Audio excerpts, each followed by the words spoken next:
Chers astrolosophistes, bonjour et bienvenue à celles et ceux qui nous rejoignent. Nous nous retrouvons aujourd'hui pour la chronique sur la pleine lune de la rentrée. Elle sera à 10 degrés 12 minutes du signe des Poissons et conjointe à sa planète maîtresse, c'est-à-dire Neptune, qui est rétrograde à 19 degrés 48 minutes des Poissons.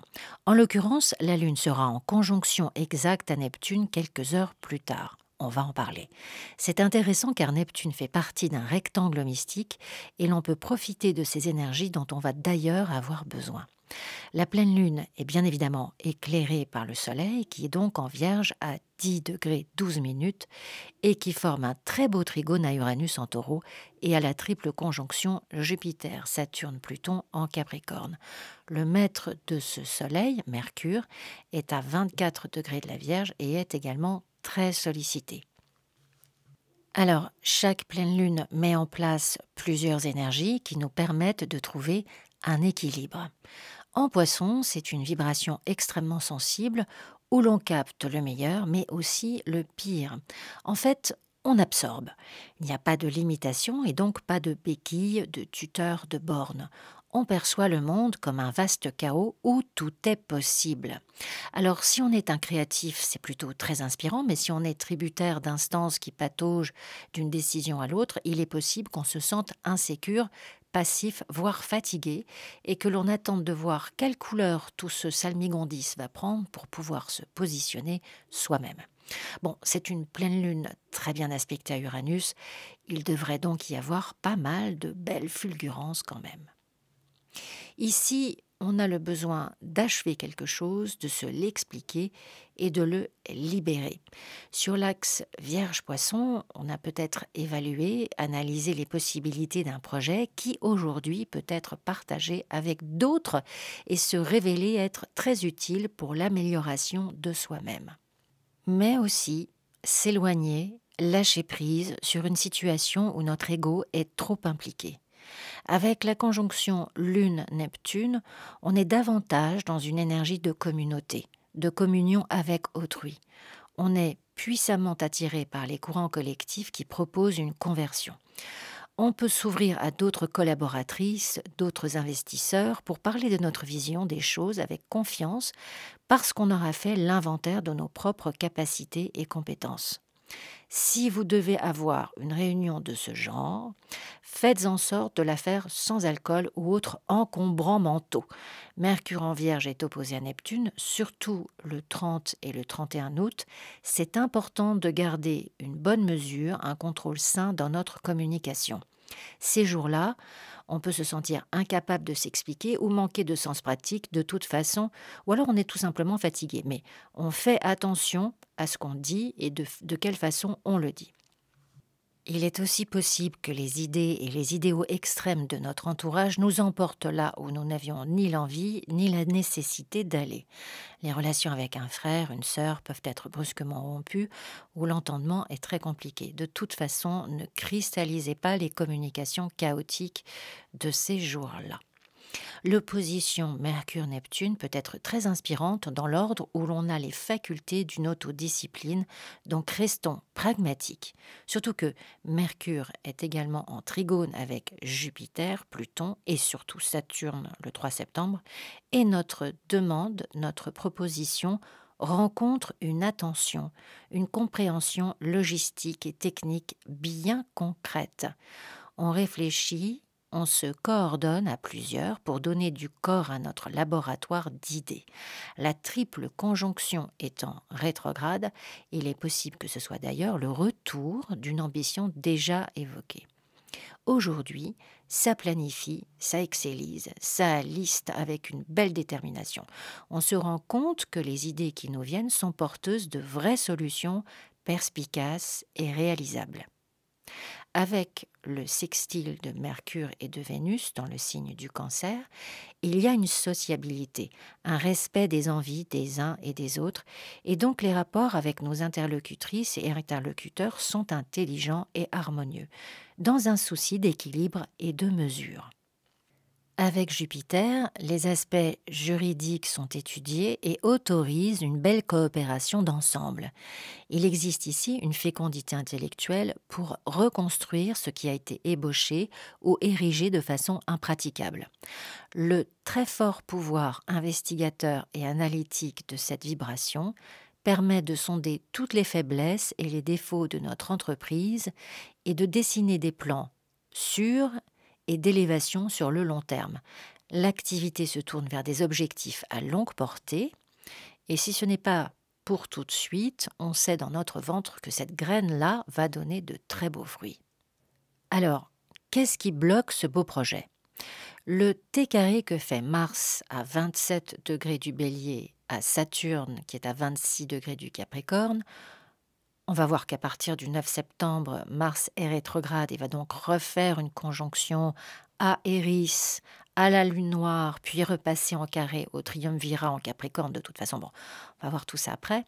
Donc, une pleine Lune avec un T carré entre Mars, Saturne et Vénus à 25 degrés du signe du Cancer. On a donc une ambiance qui freine des 4 fers en signes cardinaux qui sont précisément les signes de commencement et de nouveau départ. La frustration principale vient ici de Vénus tout en sensibilité en Cancer, qui essaye d'honorer ses désirs de protection tout en tendresse, en très grande recherche de sécurité affective, de rester à l'abri du petit clan de ses proches et qui se voit opposer la froideur, voire la cryogénie d'un Saturne en Capricorne qui met une fin de non-recevoir à l'émotivité, aux sentiments qui se mettraient en travers de son chemin.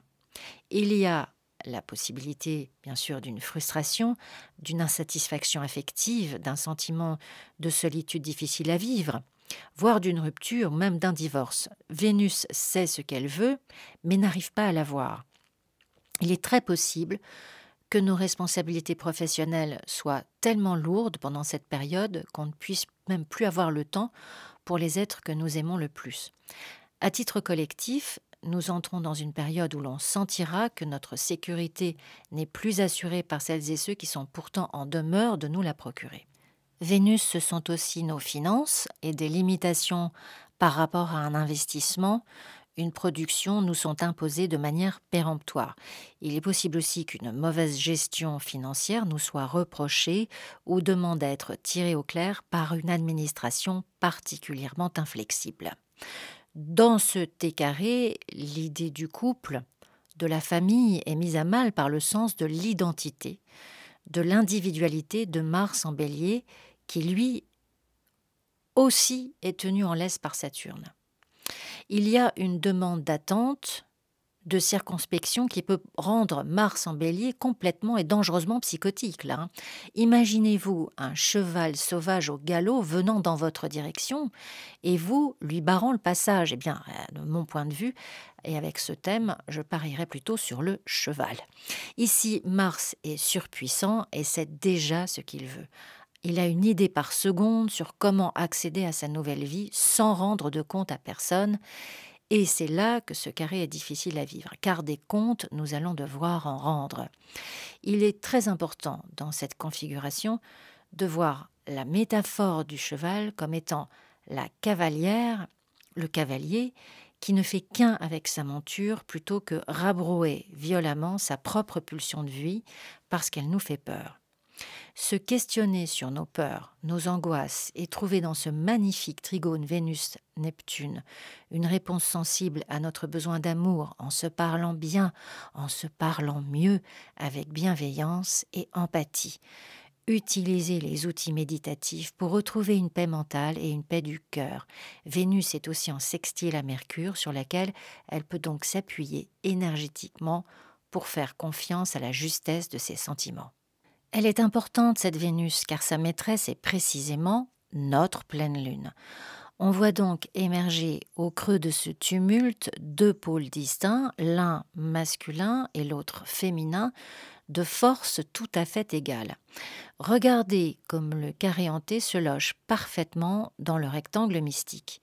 Cette pleine lune regorge de belles promesses si on nourrit notre pulsion de vie de façon cohérente, pragmatique, mais aussi que l'on respecte sa sensibilité, sa vulnérabilité. Ici, il faut voir l'articulation à long terme et nourrir son projet, certes d'enthousiasme, mais également d'ordre et de méthode, ce qui n'est pas antinomique. On entendra l'appel de la bataille, le manque qui refait surface, l'appel de la peur, mais à volume égal, on entendra aussi celui de l'amour, de la confiance et de la beauté de la vie. Alors il est temps d'avoir ce dialogue intérieur pour être en conscience de ce qui a besoin d'être réconcilié et non plus ignoré. Il est tout à fait possible que la réalisation du plan que l'on élabore aujourd'hui soit démarrée au printemps 2021 lorsque le Soleil en Bélier sera en sextile à Saturne et sextile à Jupiter en Verseau, d'autant qu'en plus, à ce moment-là, Vénus sera elle aussi en Bélier. Le carré que vous voyez que fait Mercure au nœud lunaire signale surtout la complexité éprouvante d'une organisation efficace pour les éducateurs, pour les institutrices, pour les professeurs dans tous les domaines, pour les élèves aussi bien sûr. Il semble qu'une respiration soit davantage possible fin septembre quand Mercure sera en balance et donc en trigone des nœuds lunaires. Mais c'est vrai que comme pour les soignants, les enseignants doivent se montrer aussi courageux qu'inventifs et sans doute initier des méthodes nouvelles de travail. Alors, le 9 septembre, Mars devient rétro. J'ai fait une chronique sur ce Mars en Bélier que vous pouvez retrouver sur la chaîne, mais quand même quelques mots sur cet aspect. On va entrer dans une semaine de 6 planètes rétrogrades, bientôt suivie par la période pré-rétrograde de Mercure, qui commence le 29 septembre. C'est vraiment une fin d'été et un début d'automne tout intérieur, et l'occasion d'être à l'écoute de sa vérité profonde, dans l'ordre de se réconcilier avec elle, de se réapproprier tranquillement sa force, la laisser nous parler pour pouvoir la manifester avec confiance lorsque ses énergies repasseront en mode direct. Lorsque Mars est direct, on aime surmonter les obstacles, on est préoccupé surtout de l'assouvissement de ses désirs dans un esprit de conquête d'un territoire externe. Quand Mars est rétrograde, cette énergie s'introvertit dans la perspective très réelle d'une transformation. Alors, autant être attentive à la maison dans laquelle se trouve le signe du Bélier dans notre thème. Comment puis-je me réconcilier avec l'énergie de cette maison sans me blesser dans le processus?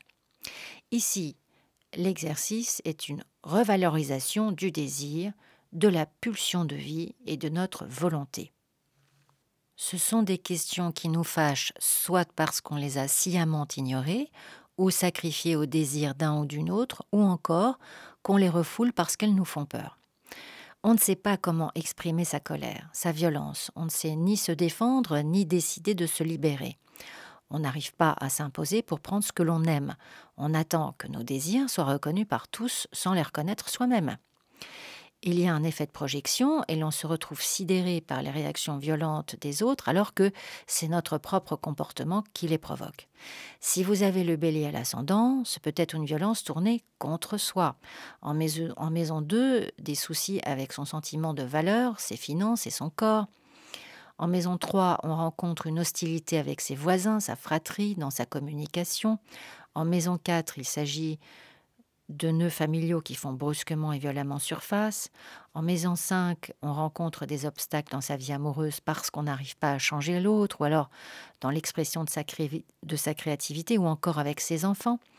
En maison 6, on peut se trouver inutile, incompétente, faire l'expérience d'un accablement physique.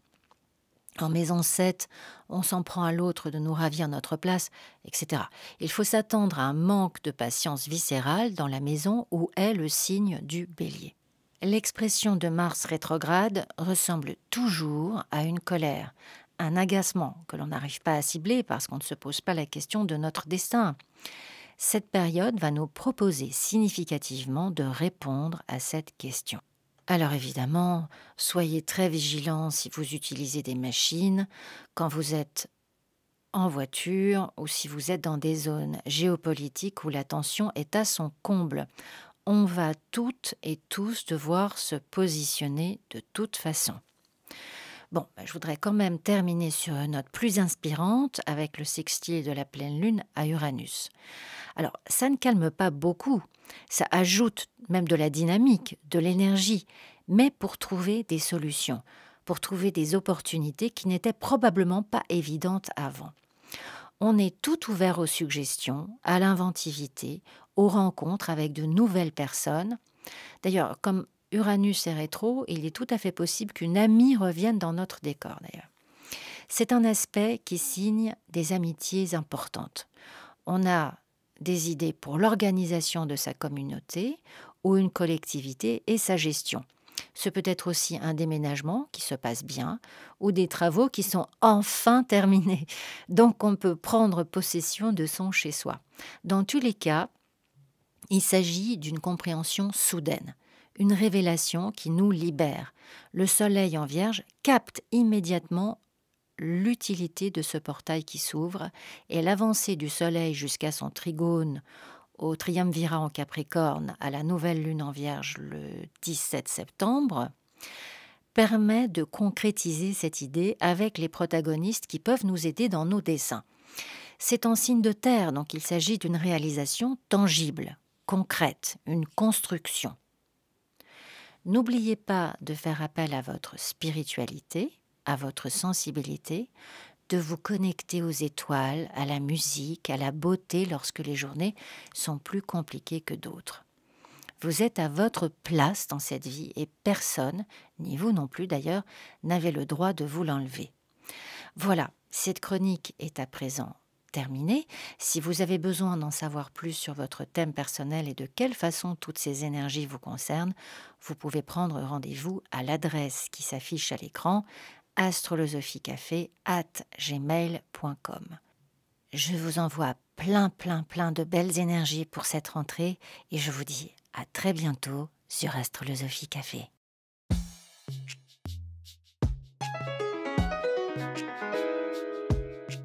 Blah, blah, blah.